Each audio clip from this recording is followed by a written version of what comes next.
नमस्कार, आप देख रहे हैं जोहार झारखंड। आपके साथ मैं हूं ऋचा शर्मा। बुलेटिन की शुरुआत बड़ी खबर के साथ करेंगे। खबर धनबाद से, जहां पर बीसीसीएल के बंद पड़े गैस कुएं में एक युवक गिर गया है। सोनाडीह ओपी में ये बड़ा हादसा हुआ है। साउथ गोविंदपुर के जेलगोड़ा खदान का ये पूरा मामला बताया जा रहा है। तो बड़ी खबर आपको धनबाद से बता रहे हैं, जहां पर सोनाडीह ओपी में ये बड़ी घटना हुई। कई सालों से ये खदान बंद पड़ा था। जेलगोड़ा बस्ती का रहने वाला युवक बताया जा रहा है, खेलने के दौरान ये गिर गया। सोनाडीह पुलिस और बीसीसीएल की टीम रेस्क्यू में जुट गई है। बागमारा सीओ के सिंह मौके पर मौजूद हैं।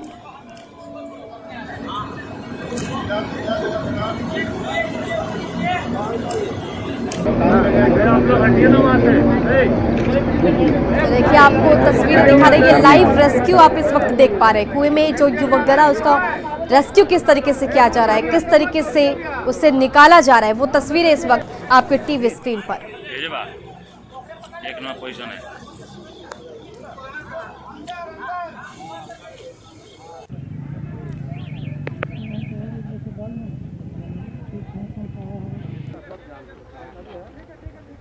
वही खड़ा करने का डर है, वही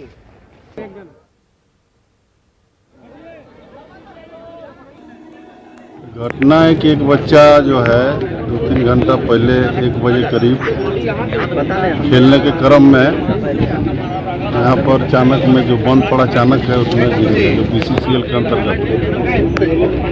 हम लोगों को सूचना मिला तो हम लोग यहाँ आए हैं देखने के लिए। अभी एक व्यक्ति नीचे गया था तो पता चला कि लाश है, लेकिन पानी में तैरता हुआ दिख रहा है। और लाल आतंक के खिलाफ सुरक्षा बलों को बड़ी कामयाबी हाथ लगी है। खूंटी के पीएलएफआई के कमांडर लाका पाहन को मुठभेड़ में ढेर कर दिया गया। दर्जनों मामले में वांटेड लाका कितना कुख्यात था, समझिए इस रिपोर्ट के जरिए।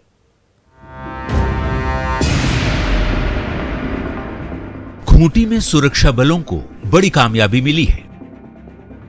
प्रतिबंधित नक्सली संगठन पीएलएफआई के रीजनल कमेटी सचिव लाका पाहन को मुठभेड़ में मार गिराया गया है। मंगलवार रात मुरहू थाना क्षेत्र के कोटा गांव के पास छऊ नृत्य सांस्कृतिक कार्यक्रम का आयोजन था, जिसमें शामिल होने लाका पाहन अपने साथियों के साथ आया था। इसकी जानकारी मिलते ही पुलिस टीम मौके पर पहुंची और फिर मुठभेड़ में लाका को मौत की नींद सुला दिया गया।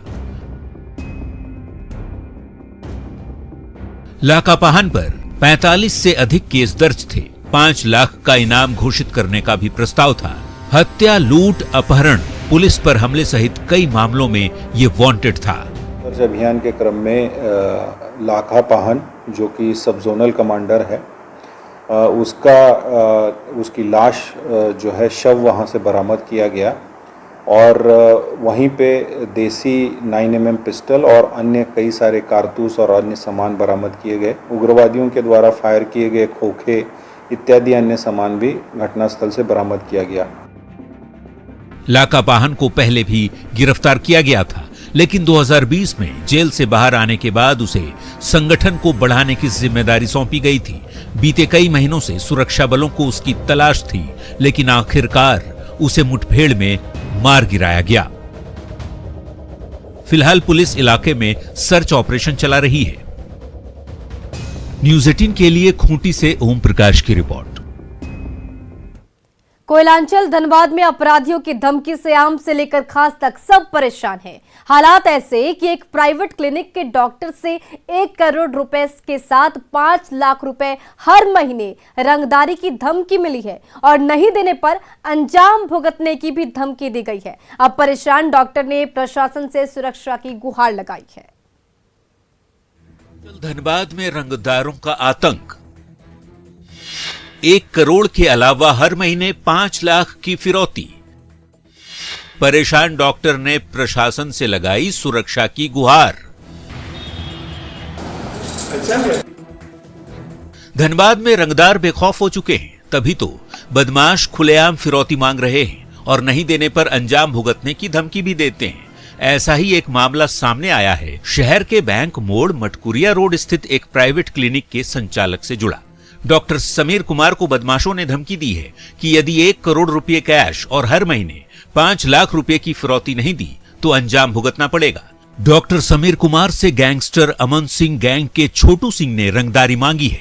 इससे पहले भी कुख्यात अमन सिंह पर रंगदारी मांगने के आरोप लग चुके हैं। अपराधियों की ओर से लगातार रंगदारी की डिमांड से परेशान डॉक्टर धनबाद छोड़ने को ही विवश हैं। इन्होंने प्रशासन से सुरक्षा की गुहार लगाई है। बस 1 करोड़ रुपए की और 5 लाख महीना। अच्छा, इतने की औकात है क्या मेरी जो कि हम दे सकेंगे? अब 25 साल का यही सिला मिलना है तो यही सही, धनबाद शहर छोड़ना है तो छोड़ना है, अब क्या किया जाए। डॉक्टर समीर इसी जगह पर पिछले 25 सालों से प्रैक्टिस कर रहे हैं, लेकिन शहर की बिगड़ती कानून व्यवस्था से परेशान एक चिकित्सक अब शहर छोड़ने तक की बात कर रहा है।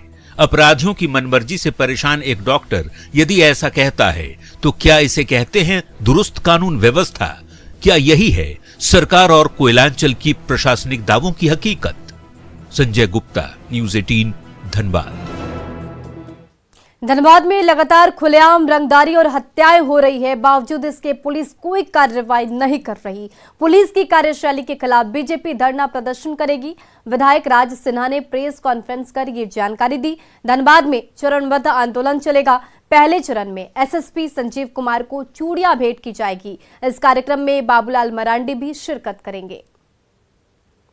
कल हम लोगों ने, हमारी भारतीय जनता पार्टी ने इस महत्वपूर्ण विषय में निर्णय लिया कि हम लोग कल रणधीर वर्मा चौक पे इस गिरती हुई बदतर हो चुकी कानून व्यवस्था के खिलाफ, पुलिस पदाधिकारियों के अकर्मण्यता के खिलाफ, पुलिस पदाधिकारियों के नाकामी के खिलाफ हम लोग धरना पर बैठे। और झारखंड के होनहार क्रिकेटर सुशांत कुमार मिश्रा का क्रिकेट के प्रति जुनून रंग लाया। सनराइजर्स हैदराबाद से सुशांत कुमार मिश्रा को आईपीएल खेलने का बुलावा आया है। सुशांत आज रांची से रवाना भी हो गए। वहीं झारखंड में जश्न का माहौल है।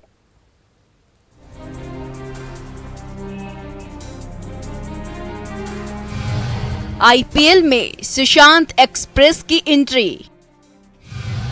सनराइजर्स हैदराबाद की ओर से खेलेंगे आईपीएल। झारखंड के रणजी खिलाड़ी सुशांत कुमार मिश्रा सनराइजर्स हैदराबाद की ओर से आईपीएल में अपना जलवा बिखेरेंगे। झारखंड के क्रिकेटर सुशांत कुमार मिश्रा को आईपीएल से बुलावा आया है। सनराइजर्स हैदराबाद ने रांची के बाएं हाथ के तेज गेंदबाज सुशांत को आईपीएल के लिए अपनी टीम में शामिल किया है।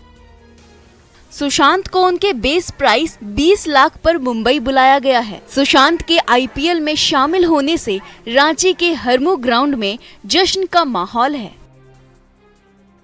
सुशांत सिंह जो इस बार बुलाए गए हैं, कैसा खेलते हैं?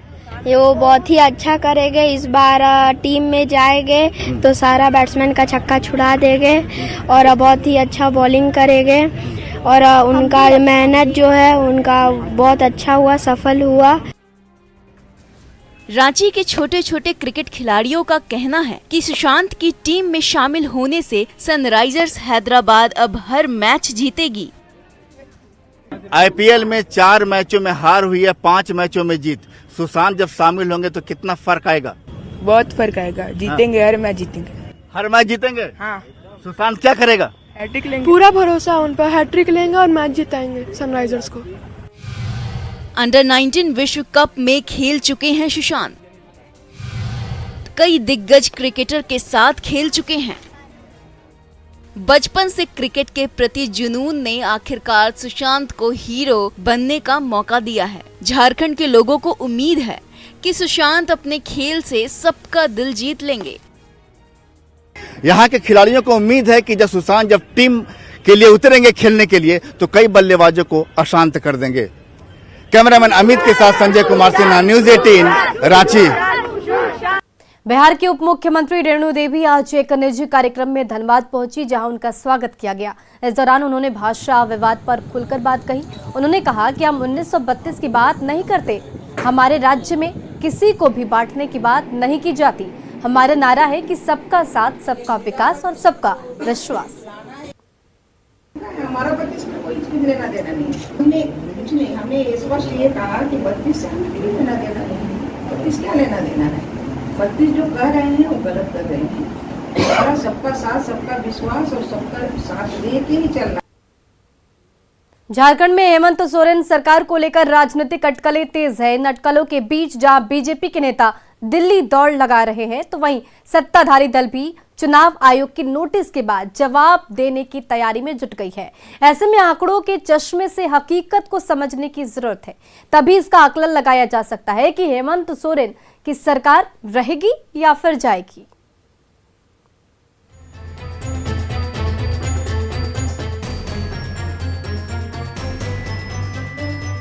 खदान लीज मामले में झारखंड की हेमंत सोरेन सरकार की सांस अटकती हुई नजर आ रही है। एक तरफ चुनाव आयोग ने नोटिस से राजनीतिक हलचल तेज कर दी, तो दूसरी तरफ बीजेपी नेताओं के दिल्ली दौरे से कई नेताओं के मन में लड्डू फूट रहे हैं। बीजेपी की जुबान पर हेमंत सोरेन का इस्तीफा और सरकार की विदाई के गीत के अलावे कुछ भी नहीं है, बस चुनाव आयोग के फरमान का इंतजार किया जा रहा है। प्रेजेंटेशन दे दिया था गवर्नर को, और हम झारखंड मुक्ति मोर्चा की तरह नहीं है कि अगर हमने कोई दस्तावेज सौंपे आरोप लगाए तो अब पब्लिक फोरम में क्लीन चिट देने का काम करेंगे। जैसे अदालत में भी विचाराधीन मामला है, अब उस पर ये क्लीन चिट दे रहे हैं मुख्यमंत्री को। हमने महामहिम से अपनी शिकायत दर्ज की थी, महामहिम ने उचित कार्रवाई करने का आश्वासन दिया था, तो हम इंतजार कर रहे थे। हमारा संवैधानिक संस्थाओं पर विश्वास है, इसलिए हम जहां हमने शिकायत की उसके बाहर एक नया एजेंडा सेट करके किसी को दोषी और क्लीन चिट देने का कार्य, ये भाजपा की संस्कृति में नहीं है। रांची के अनगढ़ा में पत्थर खदान लीज मामले में मुख्यमंत्री हेमंत सोरेन को 10 मई तक जवाब देना है। लीज से संबंधित ठोस जवाब की तैयारी में सरकार और जेएमएम दोनों जुट गई है, लेकिन इस बीच जेएमएम ने बड़ा सवाल उठा दिया है। जेएमएम का कहना है कि बीजेपी के जल्दबाजी सत्ता के सिंहासन तक पहुंचने की समझ में आती है, पर चुनाव आयोग की जल्दबाजी से सवाल जरूर उठ रहे हैं। इस बात से इस राज्य और पूरे देश की जनता वाकिफ है कि जो भारतीय जनता पार्टी शासित राज्य नहीं है, वहां पर किस तरह से केंद्र सरकार और भारतीय जनता पार्टी वहां की सरकार को अस्थिर करने का प्रयास कर रही है। और उसी में एक कदम हम इसको भी मानते हैं, आयोग का नोटिस हम लोगों को प्राप्त हुआ है, निश्चित रूप से उसका जवाब समय पर हम लोग देंगे। किसी भी सरकार का बनना या गिरना आंकड़ों पर टिका होता है। झारखंड में हेमंत सोरेन सरकार को बने रहने के लिए 41 विधायकों की जरूरत है। मौजूदा सत्ताधारी दल के विधायकों की संख्या पर अगर गौर करें तो जेएमएम विधायकों की संख्या 30 है, कांग्रेस 17, प्रदीप यादव को जोड़कर और आरजेडी 1, सरकार को समर्थन दे रही माले भी 1, यानी कि सत्ताधारी दल के विधायकों की संख्या 49 है। मतलब बहुमत के आंकड़े से कई ज्यादा। अगर आप बीजेपी की संख्या बल पर गौर करें तो बीजेपी 26, बाबूलाल मरांडी को जोड़कर आजसू 2, निर्दलीय 2, एनसीपी 1। बदलते हुए राजनीतिक हालात में सबकी निगाहें कांग्रेस विधायकों पर टिकी है। हालांकि कांग्रेस का दावा है कि कांग्रेस के विधायक एकजुट हैं, लेकिन इससे गठबंधन या झारखंड में गठबंधन की सरकार को किसी प्रकार का खतरा नहीं। ये भ्रामक प्रचार मीडिया के माध्यम से आप सब जानते हैं कि देश में जहां जहां गैर भाजपाई सरकार है, वहां पर एक मुहिम से चली हुई है पिछले दिनों की लोकतांत्रिक तरीके से चुनकर आई हुई सरकारों को इस प्रकार से अस्थिर किया जाए। झारखंड की राजनीति के लिए अगले कुछ दिन बेहद ही महत्वपूर्ण हैं। मुख्यमंत्री हेमंत सोरेन चुनाव आयोग की नोटिस का क्या जवाब देने वाले हैं, तब तक सियासी शोर लगातार जारी है। और आइए अब देखते हैं झारखंड 2020।